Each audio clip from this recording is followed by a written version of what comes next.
We started with history, and history is important because context matters. Without really knowing the context, it's very difficult for us to make sense. And context matters more when with history we have also modesty, because modesty also matters for us to be able to enter into subjects that sometimes are complex without having the arrogance that we already know it all. And we had Malin using the word scavenger, which was just a proof of modesty, because in fact a lot of what we have in the short history of Mozambique that was introduced today tells us elements that are absolutely indispensable for us to interpret some of the most complex phenomena that we addressed towards the end of the day.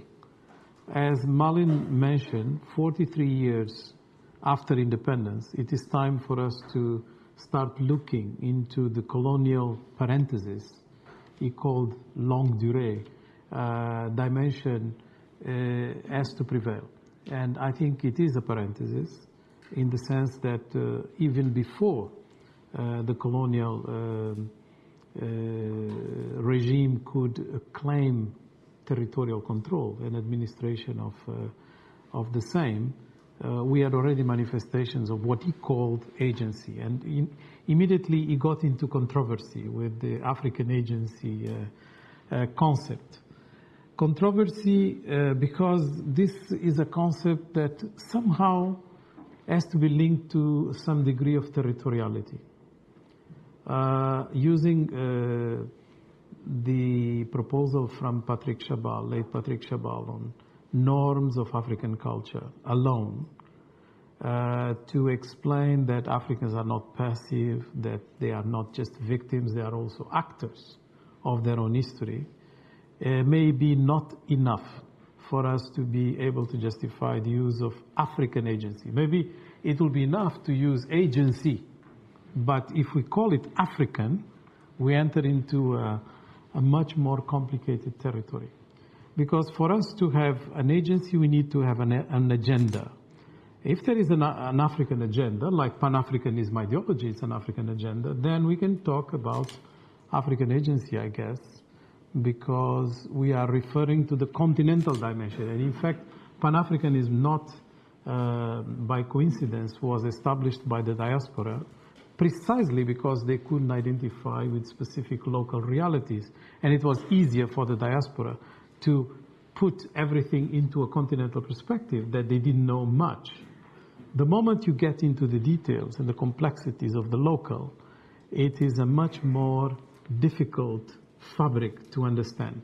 And I think that's why the idea of agency linked to agenda will put to rest, I guess, some of the tension that we saw on the definition offered by Malin, because in fact it is true that there is agenda and agency in the history of Mozambique and in the history of every other territory in Africa. I'm using the word territory because sometimes the notion that these are countries is rather recent.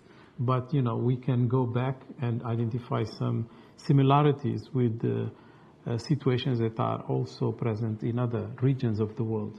And when we get into the understanding of this absence of territoriality in some of the discussions, we try to put our fingers into an issue that in fact is a very complex one, which is the issue of power relations.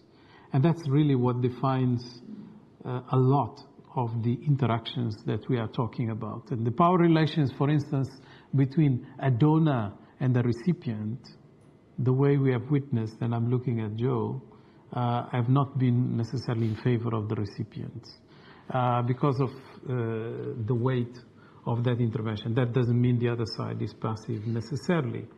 But you go into dimensions of ethnicity, languages, region, even religion, which was covered towards the end of the session, namely the words of Zenaida about let's not stigmatize what is going on in terms just of a religion frame. And then we realize that all these subunits, these different ways of classifying the problems we use sometimes just for convenience. but they are fluid and very difficult for us to pinpoint, except to say that indeed power relations influence everything. And when we look into the situation of Mozambique, we have some anomalies that we would like to understand better. Paradoxes, like for instance, huge amounts of aid, someone said, and yet, no results. Or growth that was quite consistent for over a decade, and yet increased poverty. What explains these paradoxes? Chris suggested inequality is a good entry point, and that was referred over the day many times by many of the speakers. In the case of Novunga, he saw it more in terms of the state capture, rent-seeking behavior. And from that perspective, he said, well, there is not much appetite for accountability and transparency because that's what allows state capture to work the way it does. Joe mentioned, yes, but there is the donor dimension yet again. Victor came with the debt situation being what it is because of weak governance, and I teased him by saying, well, that's a code word for corruption. And in fact, when we look into state capture from these different angles, what comes out is that it's all linked with poor governance, it's all linked with fragility of the institutions. Individuals tend to have a much bigger size in terms of the history of their country's territories if the institutions have a smaller size in terms of their efficiency. And what we had as a beginning of a discussion about developmental state, what is happening in countries like Rwanda, is just a manifestation of that wish by many Africans to have a much more well-functioning administration, a management of the process of development that is tantamount to what some have classified as developmental state.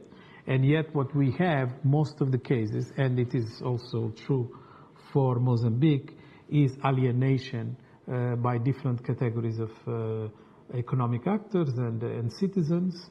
And in the case of Mozambique, Novunga was mentioning, yes, Frelimo has alienated Renamo, has alienated the people.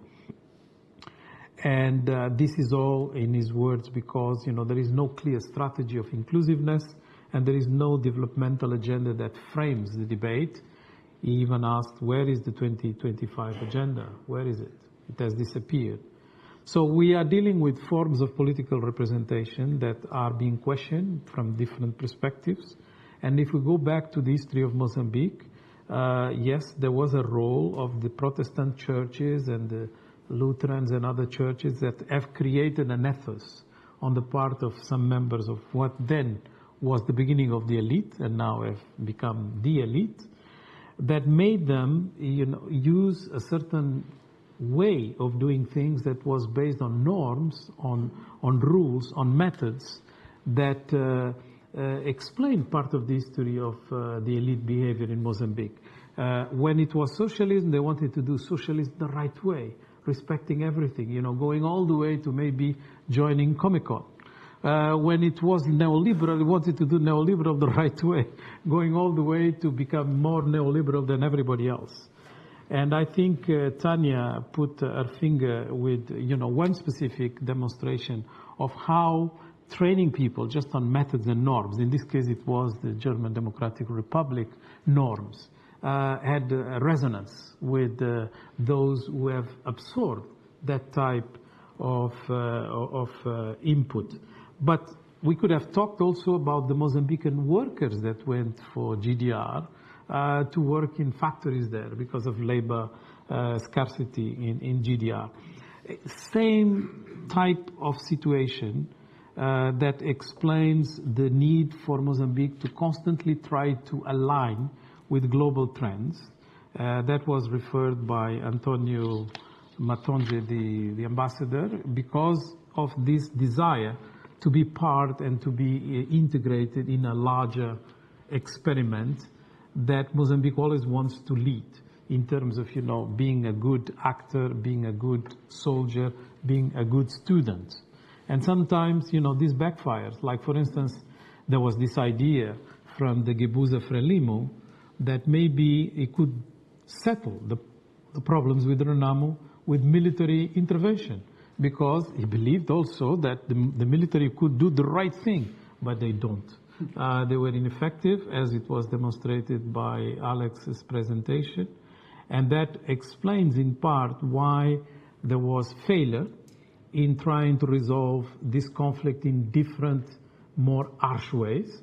And eventually there was a realization that there was a need for something else that was explained to us in detail by Alex in terms of the study that is being done about elite bargaining. The issue at stake continues to be the same: respect for diversity. Eric pointed out different ways of doing that. The issue of democratic experiment not responding necessarily to political representativeness, because, elections have not resolved the problems. The fact that there is a difficulty in accessing resources and people try to struggle to get some of the public resources, and if not, they can move into other forms of trying to seek income that may be classified as illegal. But Zenaida was just reminding us that there's nothing illegal about people, doing artisanal mining, for instance, as a good example of how people struggle. And we have, of course, with this elite bargaining, many possibilities to finally get to a solution of one of the most intractable difficulties that we have faced so far. But then immediately we moved into Cabo Delgado, and how, through the explanations of Zenaida and Eric, we are really far from resolving the bigger problem. And the bigger problem continues to be respect for diversity. And this is complicated by the fact that poverty and the paradoxes of economic development in Mozambique are accelerating thanks to the Dutch disease. Now, the Dutch disease, for those who remember the expression, was linked to gas discoveries in the Netherlands, in Groningen. And it's very interesting because in the case that gave the expression some prominence, it was about huge inflows of foreign currency that came as a result of exploiting the richness. In the case of Mozambique, it was even more ambitious. It started spending before it was actually exploited. And that created a fiscal crisis that Victor diagnosed for us. And of course, it is very much linked, this Victor, to not only the way the macroeconomic management was done, but also by the fact that there is a very poor capability on the part of the Mozambique administration to actually diagnose anything. Because if you don't have your national accounts up to date, which is the case, if you don't have your land ownership registry up to date, which is the case, and if your census is not up to date, which is the case, you don't know your territory, you don't know your people, you don't know your economy.